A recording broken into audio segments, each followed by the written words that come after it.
अतिचारी गुरु हुए उच्च के। प्रिय दर्शकों, नवग्रहों में अत्यंत शुभता प्रदान करने वाले सौम्य ग्रह, सर्वाधिक बड़े ग्रह जो देवताओं के गुरु हैं, देवगुरु बृहस्पति 18 अक्टूबर को अपनी राशि का परिवर्तन करने जा रहे हैं तथा वर्तमान मिथुन राशि को छोड़कर कर्क राशि में प्रवेश करेंगे। अब क्योंकि कर्क राशि गुरुदेव बृहस्पति की उच्च राशि है, इस प्रकार से गुरुदेव बृहस्पति का अपनी उच्च राशि में प्रवेश होने वाला है। प्रिय दर्शकों, जब भी कोई ग्रह उच्च राशि में प्रवेश करता है तो उस ग्रह का प्रभाव, उसकी क्षमता, उसके बल में, उसके प्रभाव में कई सौ गुना वृद्धि हो जाती है तथा वो ग्रह अत्यंत सकारात्मक परिणाम प्रदान करता है।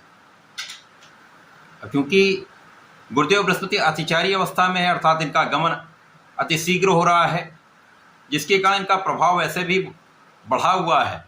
और जब ये उच्च राशि में प्रवेश कर जाएंगे तो निश्चित रूप से समस्त राशि के जातकों को कुछ विशेष प्रभाव भी प्रदान करेंगे, कुछ अच्छे परिणामों की, कुछ विशेष लाभ की प्राप्ति कराने जा रहे हैं। जय श्री गणेश। नमस्कार, मैं आचार्य संजय द्विवेदी। मेरे समस्त प्रबुद्ध दर्शकों का मेरे चैनल पर हार्दिक स्वागत है।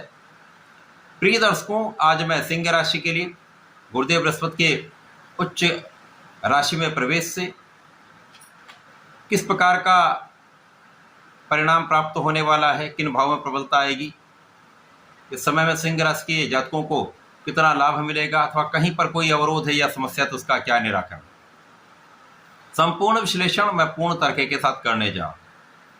प्रिय दर्शकों, इस राशिफल को आप अपने लग्न तथा राशि दोनों के अनुसार देख सकते हैं। सिंह राशि के स्वामी देवगुरु बृहस्पति के मित्र सूर्यदेव हैं, जो नवग्रहों में राजा हैं। अब राजा और गुरु का संबंध है, निश्चित रूप से अत्यंत सकारात्मक ये परिवर्तन है। गुरुदेव बृहस्पति सूर्यदेव की राशि सिंह राशि के लिए 12वें भाव में गोचर करना आरंभ करेंगे। यद्यपि 12वां भाव त्रिक भाव है, यहाँ पर समस्त ग्रहों का प्रभाव निर्बल होता है तथा जो इनके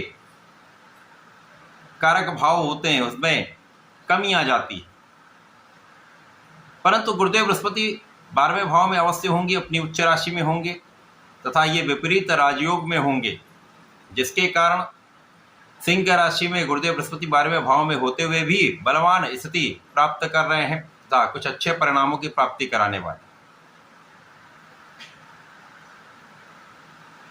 सिंह राशि के लिए पंचम भाव के स्वामी है तथा अष्टम भाव के स्वामी गुरुदेव बृहस्पति हैं। ज्ञान शिक्षा के कारक, ज्ञान शिक्षा प्रदान करके आपको योग्य बनाने वाले गुरुदेव बृहस्पति जो इस भाव के स्वामी भी हैं, तो निश्चित रूप से इस भाव को ये प्रबल करेंगे। ज्ञान शिक्षा का भाव अच्छा रहेगा, परंतु यहाँ पर कुछ मन में भ्रम भी रहेगा। तो यदि यहाँ पर आप अपने आत्मबल को प्रबल करते हुए पूर्ण मनोयोग से अपने पढ़ाई के काम में लगे रहते हैं तो समस्या नहीं आएगी। यहाँ पर आपका परिणाम अच्छा आएगा, परंतु जरा सा भी मन का डिविएशन, मन का भ्रम आपके लिए परिणामों की कमी कर सकता है, तो यहाँ पर आपको ध्यान देना होगा। इसी प्रकार से जो संतान पक्ष है, संतान से सुख तो आपको प्राप्त होता है, यहाँ पर कुछ समस्याएं भी हो सकती, कभी कभी संतान से कुछ मतभेद हो सकते हैं या संतान के कारण आप चिंतित हो सकते हैं। इसी प्रकार से समय में आपका आध्यात्मिक भाव अत्यंत प्रबल होगा, आपके आध्यात्मिकता में वृद्धि होगी, पूजा पाठ में आपका मन लगेगा, विशेष ज्ञान में आपका मन लगेगा, विशेष रुचि के जो ज्ञान है उनमें आपका मन लगेगा। कर्मकांड, आध्यात्म, इस क्षेत्र में आपका अच्छा प्रभाव भी आपको प्राप्त होने वाला। अब गुरुदेव बृहस्पति विपरीत राज में होकर उच्च अवस्था में 12वें भाव में बैठे हैं, कुछ व्यय तो अवश्य बढ़ेगा, परंतु आपके आध्यात्मिक कार्यों में, आध्यात्मिक अनुष्ठानों में, आध्यात्मिक यात्राओं में, पूजा पाठ में आपका कुछ व्यय होने वाला, जो आपके लिए किसी प्रकार से कोई कष्टकारी नहीं। कुछ व्यय आप अपने सुखों को बढ़ाने के लिए करने वाले। गुरुदेव के इस परिवर्तन से सिंह राशि के जातकों के सुखों में वृद्धि होगी, निश्चित रूप से यहाँ पर कोई संदेह नहीं। जिन जातकों के पास अपना घर नहीं है, वाहन नहीं है, भूमि का क्रय करना चाह रहे हैं, अपने सुख साधन बढ़ाना चाह रहे हैं, निश्चित रूप से ये संभव हो पाएगा। गुरुदेव का ये परिवर्तन आपके भूमि भवन वाहन का आपको लाभ देगा, लोगों के बीच में आपको प्रभावी बनाएगा, जनता का सहयोग प्रदान करेगा, शासन सत्ता से एक अच्छा लाभ आपको प्राप्त होता दिख रहा है। गुरुदेव बृहस्पति का जो प्रभाव है वो विस्तृत होता है, क्योंकि ये सर्वाधिक बड़े ग्रह हैं, लंबे अवधि का इनका गोचर काल होता, तो लंबे अवधि के लिए परिणाम प्रदान करते हैं। तो सुख साधन, सुख संपत्ति, ऐश्वर्य, वैभव में वृद्धि का योग बनेगा। इसी प्रकार से वे जातक जो नौकरी के लिए प्रयत्न कर रहे हैं, यहाँ पर उनके प्रयत्न सफल होंगे, आपको नौकरी की प्राप्ति अवश्य होगी। अथवा जो लोग नौकरी कर रहे हैं उनको अच्छे अवसर चाहिए, या विदेश जाकर नौकरी करना चाह रहे हैं, ऐसा अवसर चाहिए, तो यहाँ पर यह भी संभव होने वाला है, आपके लिए अच्छे योग बन रहे हैं। जो लोग प्रशासनिक सेवाओं की तैयारी कर रहे हैं, विदेश सेवाओं में जाना चाहते हैं, उनके लिए भी बहुत अच्छा ये योग है। आपका परिश्रम यहाँ पर सार्थक होगा, आपकी परिश्रम का संपूर्ण फल आपको सकारात्मक रूप से प्राप्त होने वाला है। जो लोग विदेश में रहकर कार्य कर रहे हैं, व्यापार कर रहे हैं, विदेश से संबंधित होकर किसी कार्य में हैं, अच्छे परिणामों की प्राप्ति, अच्छे लाभ की प्राप्ति तथा धन वृद्धि का योग बन रहा है।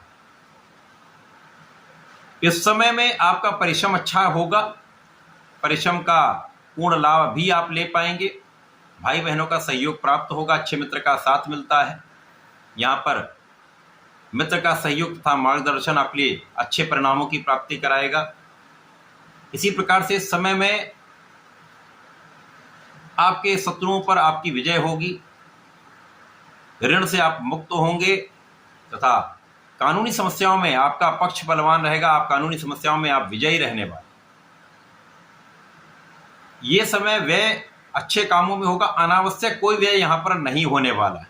तो जब अनावश्यक व्यय नहीं होगा तो आपके लिए लाभ वृद्धि हो रही, आपके लिए धन वृद्धि हो रही, यह एक अच्छा परिणाम प्राप्त होगा।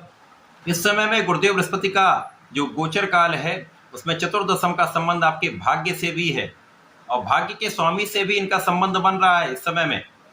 तो 18 अक्टूबर से 5 दिसंबर का जो समय प्राप्त हो रहा है उसमें आपके भाग्य का साथ भी मिलेगा, और भाग्य का जब साथ मिल जाता तो कई काम आपके बन जाते हैं, आपके अवरुद्ध कार्यों में प्रगति हो जाती है, आप उस समय का संपूर्ण उपयोग करके लाभ ले पाते हैं। तो इस समय में ये अनुकूलता आपको प्राप्त होगी। इस समय में आपको गणपति महाराज की पूजा करनी चाहिए, ओम नमो भगवते वासुदेवाय का जप करना चाहिए। यदि ओम नमो भगवते वासुदेव का नित्य एक माला का जप करेंगे तो समय का संपूर्ण उपयोग करके आप लाभ ले पाएंगे। तो ऐसा करके इसका लाभ लें। धन्यवाद, नमस्कार।